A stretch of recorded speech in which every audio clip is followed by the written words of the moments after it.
the next thing we knew, it was quiet, and we get up and I tell him, my partner, Daniel. Now, this was the first sign that any of us had that the relationship between Malaya and Daniel was clearly not so rosy. She found it really hard to even say his name. I tell him, my partner, Daniel, and then you see her close her eyes. So when this interview was aired, at this point in time, we didn't know that Malaya had taken off. I think there were rumours on Facebook from memory, but they were just rumours, so I know I was ignoring them at the time. But I could not ignore the fact that Malaya clearly is having quite a negative reaction about Daniel. The first thing I thought was, yeah, this shows us he did it. Whatever happened to the children, he did it. Of course, this also proves that Daniel's here saying, everything was perfectly fine with Malaya until we were at the briefing and 5 minutes alone with Cindy, and then she completely changed. Well, I call BS on that, because we can see right here things were not right between Malaya and Daniel even before that briefing. This was the same day as the briefing, just earlier on in the day. She cannot even say his name. That shows you just how not right things are between them. Now, there's been speculation as to what could have happened to Lily and Jack. How can two children at once end up gone? And I'm not talking gone as in walked off into the woods or even left the property. I don't believe they left the property alive. And I think most people don't believe they left the property alive. So the question has always been, how did it happen? What happened? How can you have two children at once going? I've discussed the possibility of hypothermia, them not closing the sliding door one time too many, and being locked out by Daniel. Although when we listen to Janie, it seems like everything points towards something happening in the driveway. Maybe they were hit by a vehicle in the driveway. Janie quite often said about Jack digging for worms. But when you look at the property, the only place that he could really dig for worms would be if he went down the hill towards the marsh. Because higher up, the ground would have been, first of all, still too cold, and second of all, too hard for him to find any worms.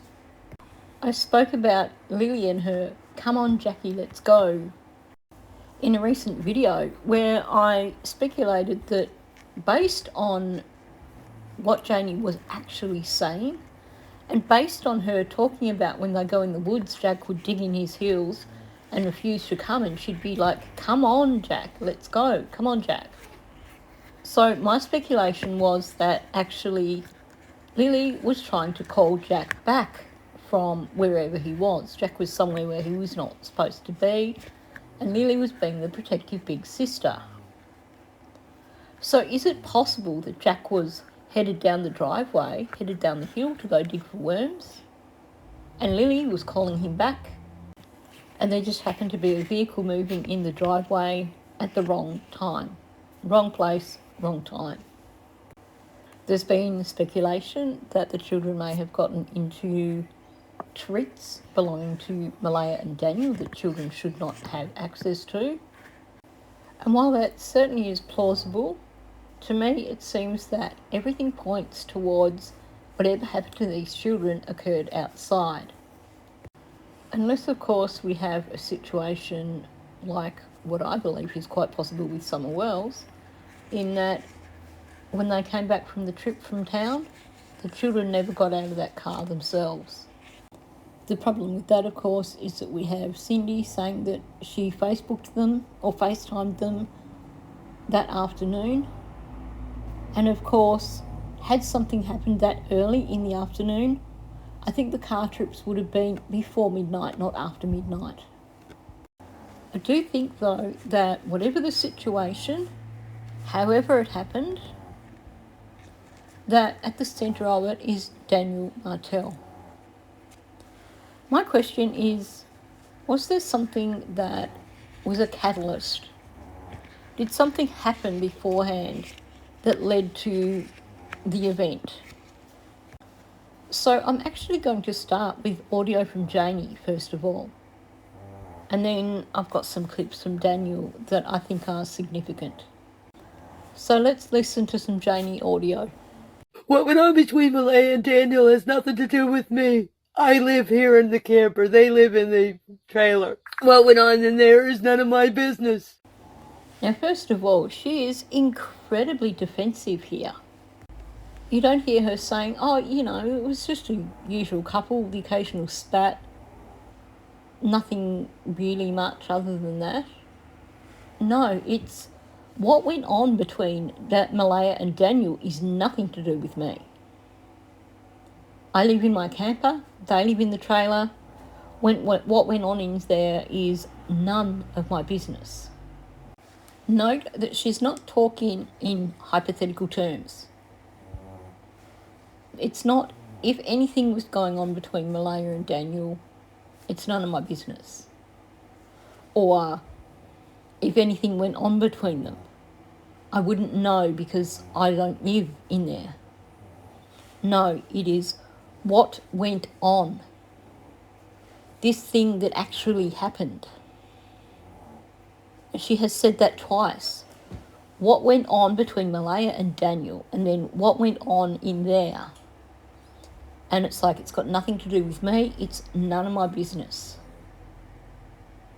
She's essentially telling us that, yeah, it wasn't happy families in that trailer. And she knows it. But she's saying, well, it's got nothing to do with me. It's their business, their home. Not my place to say anything. And the thing that makes this a big red flag for me is that this is something that you so often hear with people who are aware of relationships where there is DV, where one partner is not so nice towards the other partner, and they're aware of it, but they're like, well, it's their house, it's none of my business. It's not my place to step in and intervene. And let's be real, you only hear statements like this when bad things are happening. You don't hear statements like this when people are happy in their home and everything is just peachy. No, it is the standard line that you hear after things fall apart, after things reach crisis point or reach a point of no return. And that's when people go, well, it's in the privacy of their own home, so it wasn't my business to intervene. And sadly, this is something we hear all too often after a child has been lost or after a person has been lost due to DV. Now, obviously, if you're aware of a situation where there is DV going on, then saying to someone that you're aware of it is you're lighting a powder keg. It's possible that you're going to be the one that cops the brunt of both people's anger. But you can just say to someone, if you are aware that they are a victim of this sort of thing, are you okay? 3 words, really simple, and that could be the thing that helps them to say that they're not okay and that they need help. But of course, Janie would never do anything like that because we know that she really did not like Malaya. So while she probably didn't approve of what was going on in that household, at the same time, she was never going to step in and tell her son to toe the line, which makes this doubly worse. her saying that what went on between Malaya and Daniel is none of her business. Because what she's saying is, I let my son do whatever he likes. I didn't teach him to treat women with respect, and I still don't expect him to treat women with respect. No, I thought everything was going well with Daniel and Malaya. I have never seen them fight. I've never really seen them arguing. When I was in there, I'm not sure about what happens when I'm not there. As I told the reporters, and I'm telling you guys, I live in the RV, they live in the trailer. I let them have their personal space, they let me have my personal space. So it sounds to me like Janie tripped over her own lie there, because she started saying, I thought everything was going well with Daniel and Justin, and then corrects herself, or she says just, and then corrects herself and says with Daniel and Malaya. I think this was leakage, because we know that at the time that all this happened, things weren't good in Justin's marriage. We have heard that allegedly Justin was staying with Janie because his marriage was on the rocks. We've heard that allegedly he used to spend a bit of time staying with Janie because his marriage was on the rocks. So the fact that she's thrown his name in there when she's talking about thinking everything is going well between Daniel and Malaya suggests to me that she's thinking, yeah, their relationship is just like Justin's. It was not going well. And then it sounds like she's saying it's all rosy, because she says, I've never seen them fight. I've never really seen them arguing. And then she says, when I was in there, not sure what happens when I'm not there. So in actual fact, what she has just said here is that the times when she has gone into the RV, they've not fought in front of her. She has seen them arguing, though. She says that she's never really seen them arguing, but when you break it down, she's thrown really in before saying seen them arguing. When someone throws in really before what they're telling you, that means, well, actually, I have. I've never really seen them arguing. That is basically her saying that, yes, she's been present when they've been arguing. But you'll note in both those instances, she's referring to seeing them fight or seeing them arguing. Meaning, she's not saying that they never fight or they never argue. She's saying she's not been there in the RV to actually physically see them fight. And she's trying to say she's never been in there and seen them arguing. But we know that's not truthful, because she threw in really beforehand. So when you have a qualifier like that, it's like, well, actually, the truth is, yeah, I have seen them arguing. And then, of course, she throws in the same statement. I live in the RV, they live in the trailer. I let them have their personal space. They let me have my personal space. So she's essentially saying, I see nothing, I hear nothing. I'm just pretending nothing is happening because I don't live in that trailer. So on the surface, it sounds like she's saying their relationship is all peachy. But when you actually break it down, you realise that what she's saying is that it's none of her business. She's saying that at the times when she's been in the trailer, yeah, she's heard them arguing.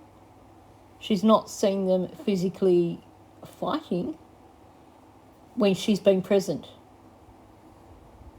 She's not saying that it doesn't happen. She's just saying it hasn't happened in front of her.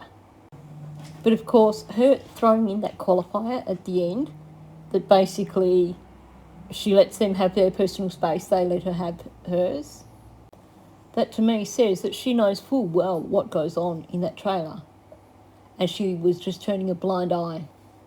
I live in my RV They live in the trailer. What goes on in the trailer is their business. What goes on in my RV is my business. It would be a different thing if I lived in there. I would know what was going on in their lives. But where I live out here, I have no idea what's going on in there. It's almost like a mantra for her, isn't it? I live in the RV, they live in the trailer. What goes on in the trailer is their business. What goes on in the RV is my business. In other words, I'm not going to stick my neck out here. But it's like she's convinced herself that it's not her fault that something happened.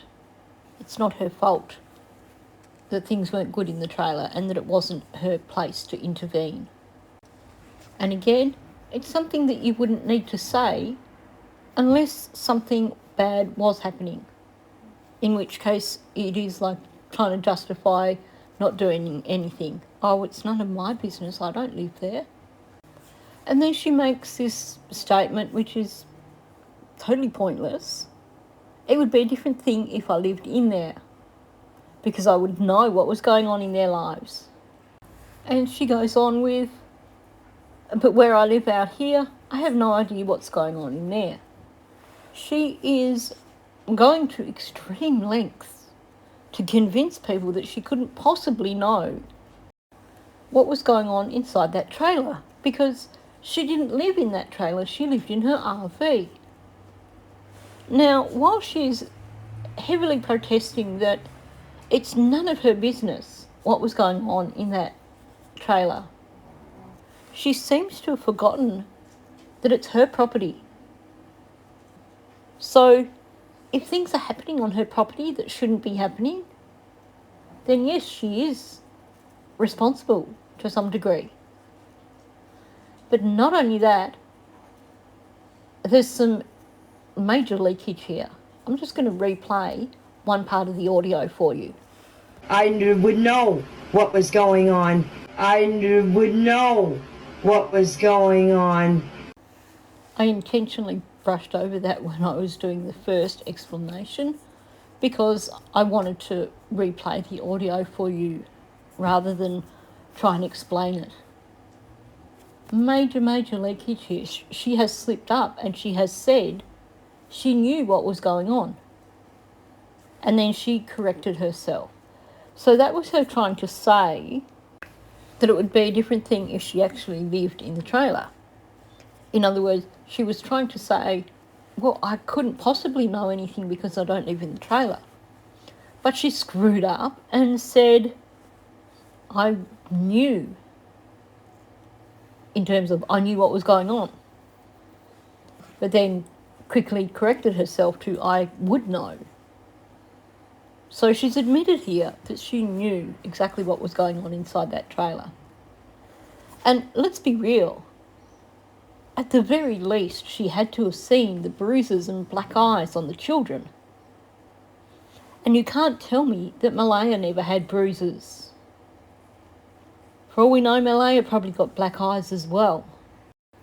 Of course, apparently this statement wasn't enough. So she doubled down later on. As I said, he's old enough, he makes his own choices. And he says his own thoughts. I'm not sticking up for the boy. What he does on his own. As I said, just like me. Nobody tells me what to do. Nobody tells me my thoughts. He stays out of my life, I stay out of his. And when they lived in that trailer, that whatever went on in there was their business, not mine. I live in the RV. So here she's trying to make a point that Daniel is his own person. He makes his own decisions. It's not her role to tell him how to think or what to do. What is interesting though, she says, I'm not sticking up for the boy. What he does on his own. Now, this is the only time we hear her refer to him as the boy. And this has a twofold effect. First of all, by referring to him as the boy as opposed to Daniel, which she always refers to him as, or her son, she's creating emotional distance. He's now just the boy. There is no direct connection to her. Given the context, that to me says that she knows that he's done something really bad and she has to distance herself from it. It's up to him what he does. Now he is just the boy. He's not her son. He's not Daniel. Because whatever the action is, she needs to distance herself from it. Must be something pretty bad. But the other reason why she is referring to him suddenly as the boy is that she is trying to remove responsibility from him also. She's infantilizing him. We know that children, even young adults, their brains are still developing. So we don't punish children for crimes in the same way as we punish adults, because they are still developing emotionally, mentally, psychologically, in so many ways. So what she is doing here is saying he can't help it. He's just a boy. In that moment, he's not a 33-year-old man whose brain has been supposedly fully developed for the last 7 years. He's just a boy who makes bad decisions because his brain hasn't matured enough yet for him to make the right choices. It's not his fault. Of course, the problem with this is that on one hand she is trying to infantilize him, and then she turns around and says, just like me, nobody tells me what to do. He stays out of my life, I stay out of his. So after saying things in a way that makes it sound like he's just, young and immature and he makes mistakes, now she's saying, well, he's a grown man, he makes his own choices. Which is it, Janie? And she finishes with, whatever went on in that trailer is their business. So on one hand, she's trying to say he's young and immature, so you can't blame him for rash actions because he's still gaining maturity, even though he's 33. But then on the other hand, she's like, he's his own man, he's a grown man. What goes on in the trailer, that's none of my business. So she's actually given a few different arguments for why she can't be held accountable for what happens in the trailer. On one hand, she claims that, well, she's never seen anything when she's been down there. She's never seen them fight, and she's never really seen them argue, meaning that, yeah, they have. And then she's like, well, I wouldn't know what's going on because I'm up in my RV. And then she tries also to throw in he's young and immature. You can't blame him, he's a boy. And even though she's not saying that explicitly, that is exactly what she's saying there. And then finally the point of, he's his own person. He's a grown man, it's not my place to interfere. But she slipped up and she did say she knew what was going on in the trailer. But the thing that all these have in common is she is basically trying to make excuses for her not doing anything. All these things that she has said, all these excuses are excuses. And she is telling us, by making these protestations, that basically she was aware that things weren't good in that trailer. And she turned a blind eye. Because every excuse she makes, basically, when you listen to it, she's essentially telling you, yeah, there was stuff going on, but it wasn't my place to say anything. There was stuff going on, but I pretended not to hear it. Because I was in the RV, they were in the trailer. Of course, her number one argument is that she was in the RV, they were in the trailer. How's she supposed to know? if anything's going on down there. This is where they always played. And so that's where... That's where I heard them. And I can hear everything in that trailer. I can hear everything in that trailer. I don't doubt it. I think we can be pretty certain that neither the trailer or the RV were well insulated, for starters. But it's actually not a great distance between the RV and the trailer. So any shouting matches, you can bet she heard them. Anything loud that was going on down in that trailer, you can bet she heard them. Now, I've mentioned before, I used to live in the country. My nearest neighbour was 1/2 kilometre away. And yet they could be inside their house and she could be screaming at her kids and I could hear her. So, of course, Janie was fully aware of everything that was going on in the trailer. But basically, she has told us that there were things going on in that trailer. Sounds like there was a bit of fighting going on, a bit of arguing going on. Now, about a week ago, I started going through all the Daniel Martel audio and making notes of the times when I heard things that were red flags. Problem was, I pretty much filled a page with timestamps, and I went, well, can't do much with that because pretty much everything he says is a red flag. One thing that stood out to me, though, is some of the early statements he made with regards to Lily and Jack, with regards to him searching for Lily and Jack. But that wasn't what he was saying. And even the first time I heard these things, even before I realised that he's said the same thing pretty much 3 times, and in text messages, it rang alarm bells for me. Because to me, his choice of words didn't fit. I'm out here still searching, still fighting to try to find them. I'm going to keep fighting for the rest of my life to find these kids. That's the only goal I have at this point. So I'm just fighting for Lily and Jack. So in each of these statements, he's said that he's essentially fighting for Lily and Jack. He's still searching, still fighting to try and find them. And then I'm going to keep fighting for the rest of my life to find these kids. And I'm just fighting for Lily and Jack. When you are searching for someone, you're not fighting. It just is so out of place. It is the wrong choice of words. And to me, it seems like major leakage. And then we have this comment that he made to Charmaine, where he's saying, do you think Malaya was a trustworthy person? At this point, I would not trust a word out of her mouth. You see her fighting for Jack and Lily? Again, this is at a point when they're trying to sell us the idea that they're missing in the woods.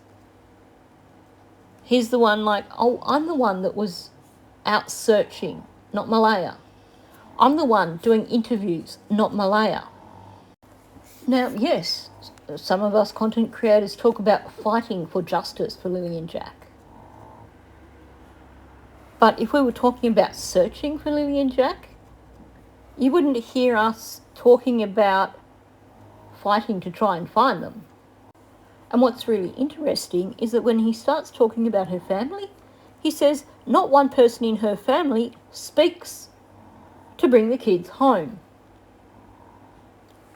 You could use fighting in that context. Is fighting for Lily and Jack to be found, is fighting for justice. But in this instance, he doesn't use fighting. He just says no one in her family speaks to bring the kids home. He's only using fighting in the context of him and Malaya, which makes me think that there quite possibly was some sort of argument on that Thursday afternoon, Thursday evening. Maybe after Malaya got off the FaceTime thing from Cindy. and that somehow the children got caught in the crossfire. Something happened to the children as a result of an argument between Malaya and Daniel. Maybe Daniel just got so angry that he lashed out. Maybe Daniel went and had a bit of mathematical time and became even more aggravated because of that. Maybe Daniel took off in the car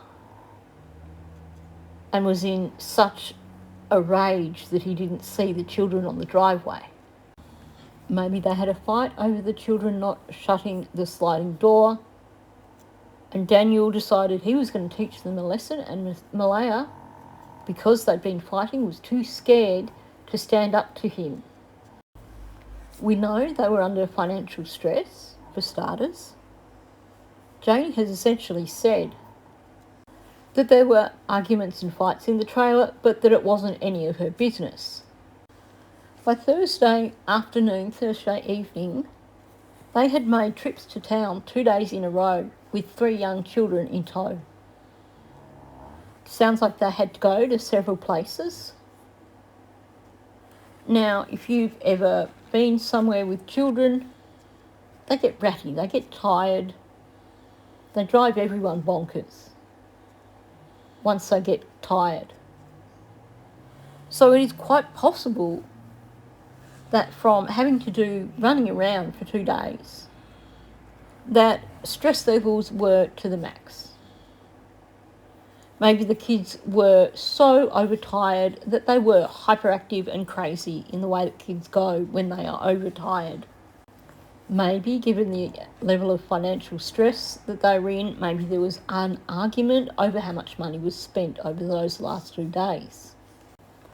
But I certainly do question if there may have been an argument or a fight that was the catalyst for whatever happened to Lily and Jack. Is there anything in the documents that could support this? I think there is. Now, Malaya is talking about Thursday night here, but we know how much these guys mix around their timelines.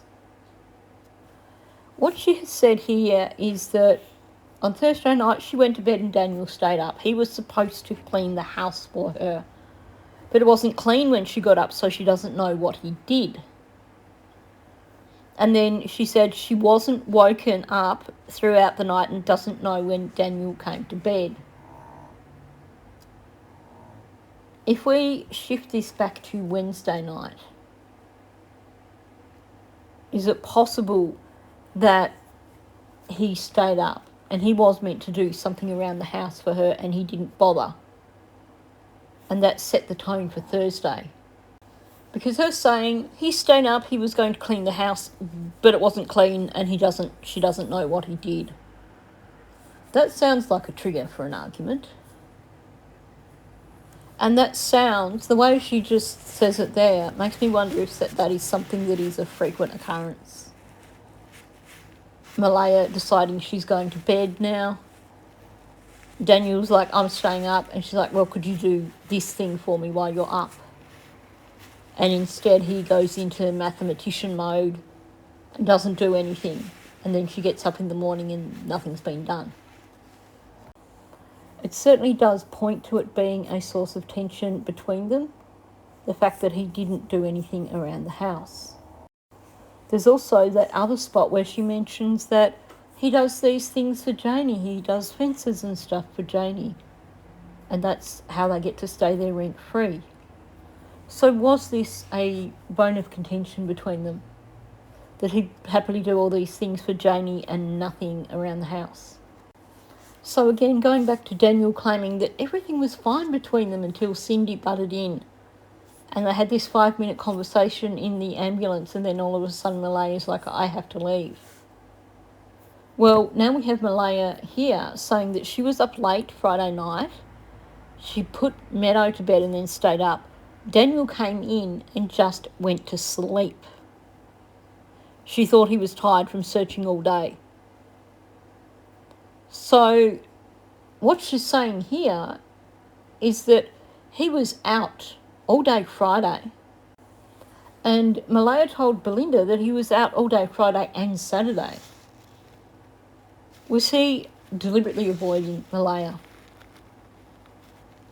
Because the way she spoke in her interview, it certainly sounded like she was really, really unhappy with him. And then there's a statement made by Daniel, which I pointed out before as sounding more like someone doing something in anger, as opposed to trying to get a door open. Because he's talking about the Friday morning, and he said that morning he had to rip the door open to get out, and the metal piece fell on the floor. Sounds to me like he has damaged the door, and he's basically giving an excuse for why the door is damaged. So is it possible that there was some sort of fight between Malaya and Daniel on the Thursday that triggered whatever occurred that meant that Lily and Jack are no longer around? There's multiple versions of Daniel doing things for CPS in terms of doing Narcotics Anonymous, because it just in the goodness of his own heart, he just wants to prove to them that he's such a good person. Not that it was a court order or anything. We've also heard speculation that he was having to do anger management classes. We've heard from Wade that Daniel would hit Malaya. We know that he hit Jack. We know that he could also target Lily. And we have this statement from Malaya to Sunny where she said he only shoved me into a wall once, then realised what he did and apologised. Usually in these situations they usually say, oh, it would only ever happened once. But what she is describing here is someone losing their temper, someone acting in anger, someone snapping. I mean, how many cars has Daniel wrecked now? That points to someone who is impulsive, someone who definitely lacks impulse control. I mean, really, when you look at it, here in Australia, it is not uncommon for someone to write their car off on black ice. That's the one and only time I ever had a car accident, touch wood. I was going over a fairly windy road, was getting late into the evening, I hit black ice and I just found myself spinning. Didn't see it coming, had no control, and I was a young, inexperienced driver, so I didn't have the ability to drive out of the situation.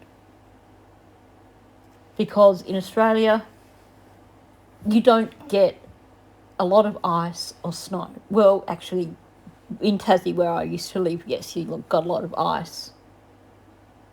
But black ice, not something that you have a lot of experience with on a daily basis. Driving over snow, most Australians probably have never driven over snow. For me, driving over snow where it's just covering the road is white knuckle time for me, because it's not the sort of driving conditions that we are used to in Australia.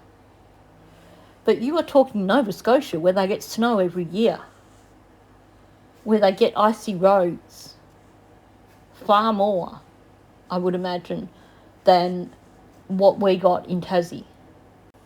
So you couldn't put it down to driving conditions, especially not when we're talking multiple vehicles.